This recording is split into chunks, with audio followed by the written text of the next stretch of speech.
Okay, okay. So we're talking about Tokyo Revengers, episode 16. It just came out this today on Saturday. Um, I don't know when this video will be up, so let's pretend it's on the same day. Thank you.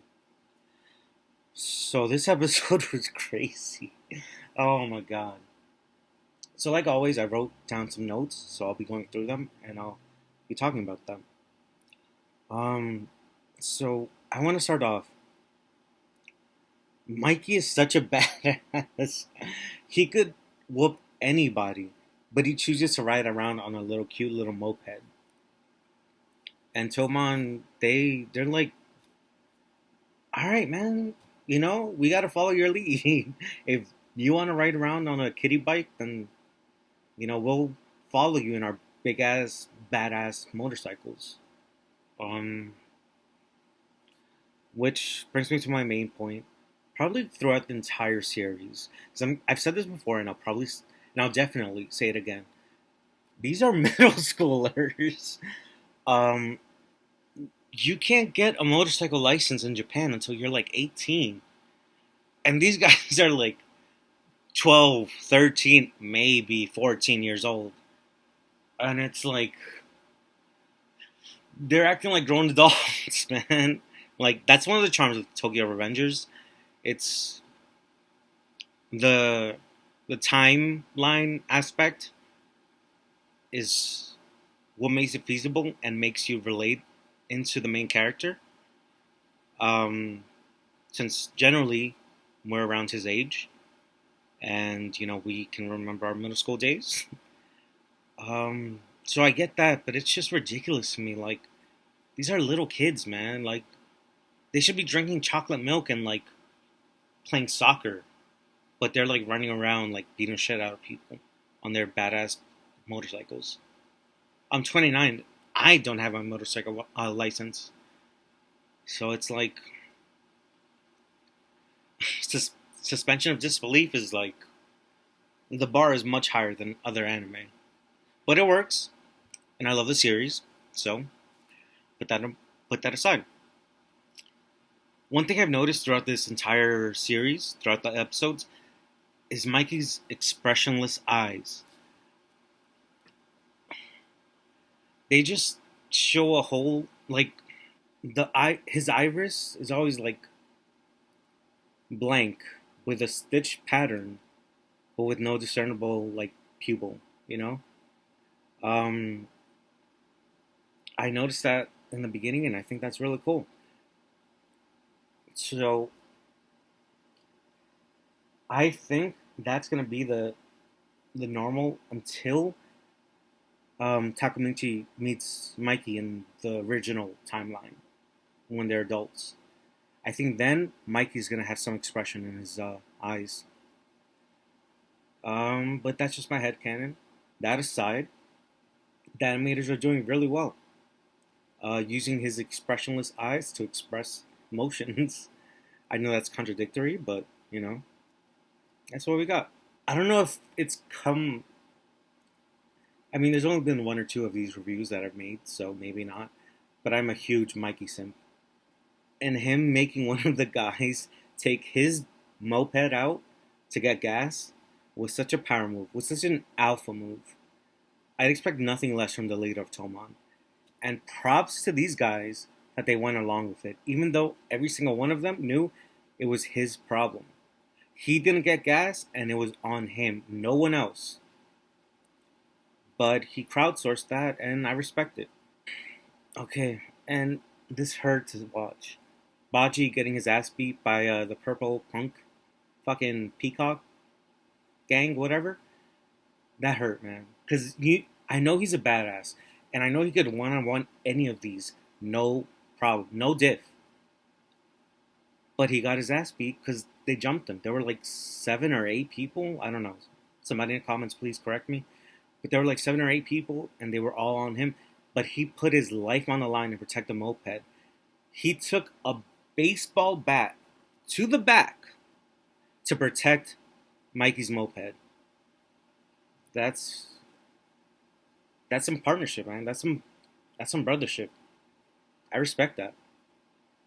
I really like that, honestly. And bro, when Mikey showed up, that one guy, and then that back shot of Mikey and Baji going towards the Purple Peacock gang, bro,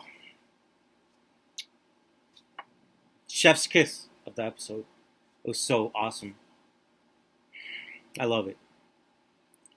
So now we got to get down to the meat and potatoes, the real jaw dropper. Kazutora was a wild card from the minute he mentioned stealing a bike for Mikey. Baji, my man Baji, he's like level headed. He was rational. He was like, no, Mikey wouldn't like us getting him a gift like this. He wouldn't approve of us stealing something for him. And Kazutora was like, I don't know, man. We gotta do it though. And I knew something would happen. I knew something was gonna happen.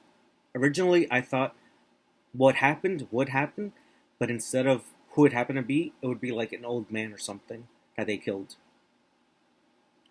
On one hand, I'm glad it wasn't. On the other hand, I'm sad it wasn't. But when Kazutora just like fucking murked Mikey's brother, it was. When I saw it, I was like, oh my god, that's a killing, bro. But please, please pull your anime magic and make that just like a night in the hospital type wound. I did not see that coming. I've seen a lot of anime and I'm disappointed in myself for not seeing that twist coming. But I didn't see it coming. I didn't. I'm sorry, guys.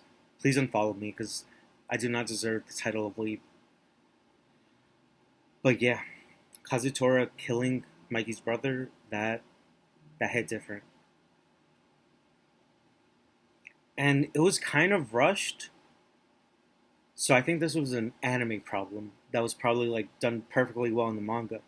But Kazutora killing Mikey's brother, changing that mindset somehow into needing to kill Mikey, that makes sense. But it was rushed. In literally like 2 seconds, he was like, I killed Mikey's brother to I need to kill Mikey. It was rushed. Um, the anime could have done better with that. But I mean, they stuck the landing, I guess. It sets up Kazutora as a real big bad. And here, I'm gonna go off script. Well, actually, first off,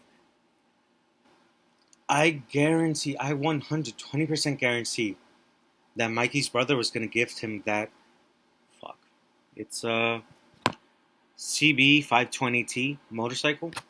Um, it's basically the grown-up version of his kitty moped. Like, I guarantee he was gonna give that to him as a gift. But I can't believe he killed him. He killed him. I want to know what happens next, because how would Mikey not kill Kazutora for this? Especially now that Kazutora is gonna like go out of his way to try to kill Mikey. I don't know, guys. I don't know. Because I would have killed Kazutora. And it's sad because like the way the anime has gone, it's kind of built up Mikey's brother as like this badass biker who maybe got killed off by like a rival gang. But damn, the author like really subverted expectations and made one of Mikey's underlings kill his beloved brother. That hurt, man. This chapter it kind of bummed me out, man. I mean, this episode it kind of bummed me out. I feel bad for Mikey, and I'm pretty sure that is the bike that he ends up riding, um, in the after this flashback. So I want to see how that justification goes. But yeah, Baji's a real one. I'm calling it now. He's gonna come back as an OG, and he's gonna be on the right side of things. Kazutora, he's a scumbag, man. He didn't mean to kill Mikey's brother, but he did mean to kill whoever it was that was catching Baji. So it's like, I'm sorry, man. You're not getting off with this.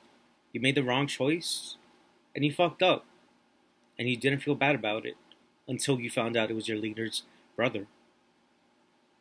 Also, there was like no due diligence. How did he not look into the owner of the shop? And how did he not know that his leader's brother owned a bike shop? It's like that should have been like home base or something. Why is that like news to you? But then again, they're middle schoolers, so this incident finally makes sense. This oversight finally makes sense. And I'm just it's sad, man. Mikey's brother, I didn't see it coming. When Baji was taking the bike while Kazutora was trying to open the shutters and the silhouette character came out, I was like, "Oh man, this sucks."